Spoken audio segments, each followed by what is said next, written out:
আমরা এসেছি ইকরামণি, তোহা, তারা দুজন স্মৃতিসৌধের সামনে দাঁড়িয়ে আছে। ওই যে পিছনে আমরা দেখতে পাচ্ছি সাভার জাতীয় স্মৃতিসৌধ। হ্যাঁ, এরা দৌড়াদৌড়িতে খুব ব্যস্ত রয়েছে। হ্যাঁ, ওই যে ফাঁকে আনিতার আম্মুকে দেখা যাচ্ছে।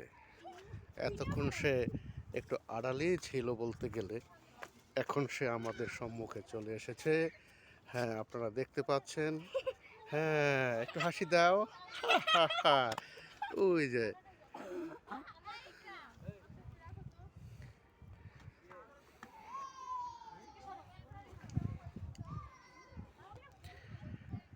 হ্যাঁ, আনিতার আম্মু স্মৃতিসৌধে এসেছে প্রথমবার, আর আনিতা এসেছে first time. Ay, not to the coca,